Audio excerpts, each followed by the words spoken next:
Miss হবে না আপনার পছন্দের টিভি শো। দেখুন জি5 অ্যাপে একদম ফ্রি। তোমাকে জবাব দিতে হবে শ্রী, দিতে হবে তোমাকে জবাব। আর তুমি যদি আজকে আমাকে জবাব না দাও তাহলে আমিও বুঝে যাবো যে তোমার আর সতীশের রিলেশনটা প্রফেশনাল না। কি মনে হয় যে মেয়েটা কোনোদিনও মিথ্যে বলেনি, কোনোদিনও মিথ্যের সঙ্গে আপোষ করেনি, সে দুদিনে চেঞ্জ হয়ে গেল? সে হঠাৎ করে বানিয়ে বানিয়ে তোমাকে মিথ্যে বলছে রাজ। অবিশ্বাস করছো? অবিশ্বাস করছি শ্রী, আমি অবিশ্বাস করছি, কারণ তুমি অবিশ্বাস করার মতো কাজ করছো। আমি নিজে সতীশ চ্যাটার্জির মেসেজ তোমার ফোনে দেখেছি, তারপর বুঝতে পেরেছি যে ওই মানুষটা তোমার জীবনের সাথে জড়িয়ে গেছে,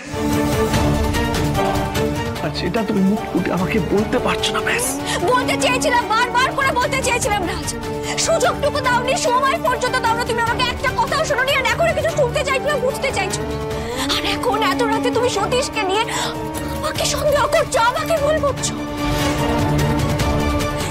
রাজ, আমি জাস্ট ভাবতেও পারছি না।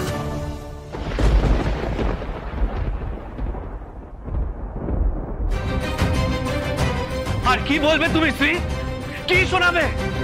তোমার ফোনে আমি সতীশের মেসেজ নিজের চোখে দেখেছি, এবার কি ভেবেছো তুমি? তুমি যা বলবে আমি সেটা মেনে নেবো, কিচ্ছু বুঝবো না, তাই তো? এবার আমাকে তুমি এড়িয়ে যাচ্ছ, এড়িয়ে পার পাবে না শ্রী, তোমাকে সত্যিটা বলতে হবে। অ্যাভয়েড করছো তো আমাকে, তুমি অ্যাভয়েড করছো, কার জন্য? সতীশের জন্য অ্যাভয়েড করছো আমাকে। ছোটা কি এভাবে বাইরে দাঁড়িয়ে চিৎকার চেঁচামেচি করাটা কিন্তু আমার একদম ভালো লাগছে না। আমার তোমাকে যা যা বলার ঘরের ভেতরেই বলে চলে এসেছি।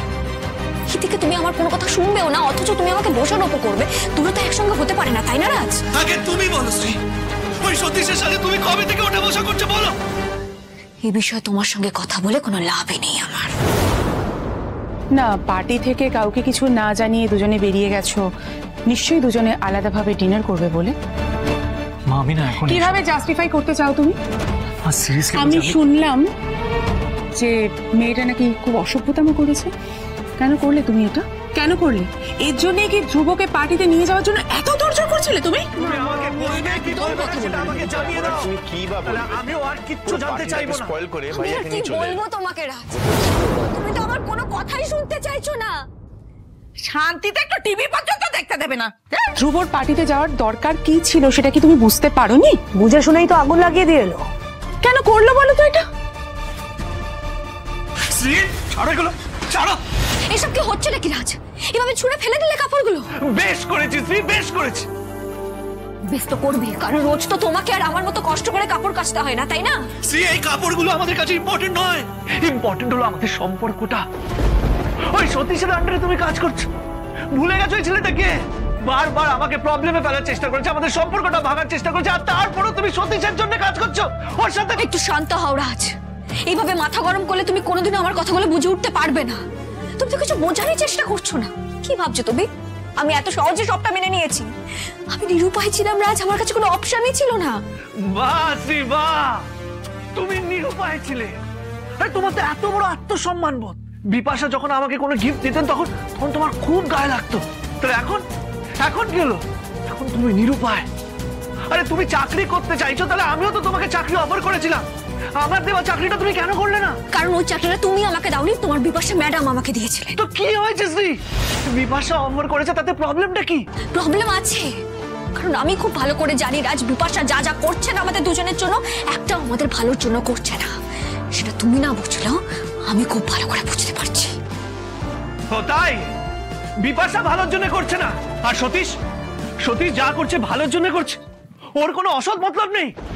না শ্রী, না, হয় ও তোমাকে ফাঁসানোর চেষ্টা করছে, নয় আমাদের সম্পর্কের মাঝে ঢোকার চেষ্টা করছে।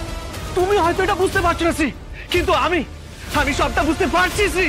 হয়তো আছে, হয়তো অনেক মতলবই আছে ওর মনের মধ্যে, কিন্তু একটা কথা শুনে রাখো রাজ, আমি তোমার মতো না এতটা সহজ সরল নই। আমি তোমার মতো পার্সোনাল লাইফ আর প্রফেশনাল লাইফ গুলিয়ে ফেলি না, আমি সেটা মেনটেন করতে জানি। তাই প্রফেশনালি যতটুকু দরকার হবে ওর সঙ্গে মেলামেশা করার, আমি ঠিক ততটুকুই মেলামেশা করব, তোমার মতো গুলিয়ে ফেলবো না রাজ। তার মানে কি বলতে চাইছো শ্রী? তুমি এই চাকরিটা করবে? হ্যাঁ রাজ, আমার পক্ষে কোনোভাবেই চাকরিটা ছাড়া সম্ভব নয়। না শ্রী, আমি এটা কোনোভাবেই মেনে নেব না। এই চাকরিটা আমি তোমাকে করতে দেব না। আজকাল তো দেখছি এদের জ্বালা টেকাই দায় হয়ে গেছে। হ্যাঁ ঠিকই বলেছো, কোনোদিনও শাশুড়ি বৌমা, কোনোদিনও স্বামী স্ত্রী, রোজ অশান্তি হচ্ছে এদের বাড়িতে। কে যে বলেছিল যে প্রেম করে বিয়ে হয়েছে, ওনার আওয়াজ দেখছো? শুভাদিকে পর্যন্ত ছাপিয়ে গেছে। না না, এদের একটা ব্যবস্থা করতেই হবে। রোজ রোজ রাত বিরাতে এত ঝামেলা অশান্তি সহ্য করবো না আমরা। ঠিকই বলেছো। কেন তুমি এই চাকরিটা ছাড়তে পারবে না? আজ তোমাকে সত্যিটা বলতে হবে শ্রী। কারণ আমি 2 বছরের কন্ট্রাক্টে আছি ওদের সঙ্গে। এই চাকরিটা ছেড়ে দিলে আমাকে 5 লাখ টাকা জমা দিয়ে তারপরে এই চাকরিটা ছাড়তে হবে।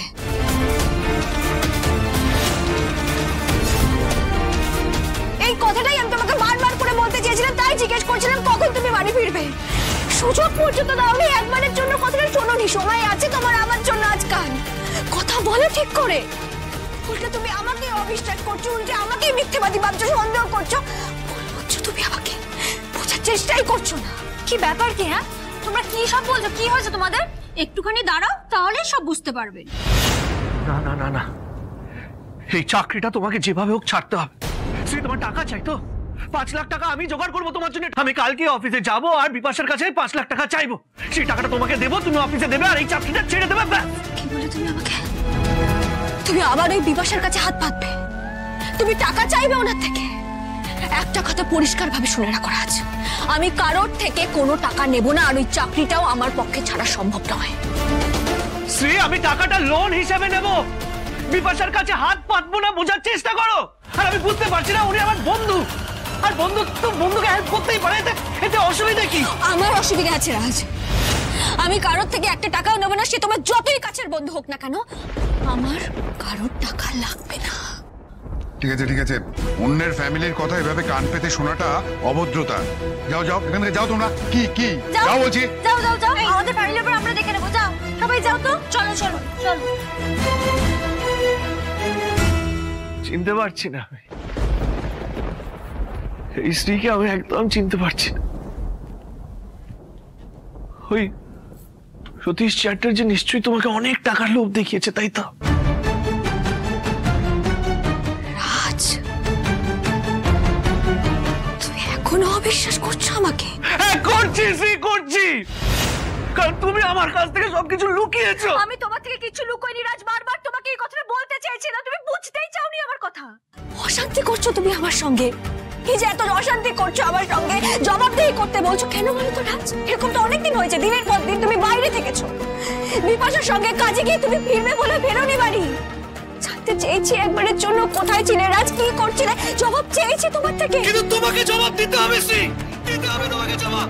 আর তুমি যদি আজকে আমাকে জবাব না দাও, তাহলে আমিও বুঝে যাবো যে তোমার আর সতীশের রিলেশনটা প্রফেশনাল না, নিশ্চয়ই অন্য কিছু। বুঝে যাবো যে তুমি আমাকে কোনোদিনও ভালোবাসোনি, শুধুমাত্র ভালোবাসার নাটক করেছো।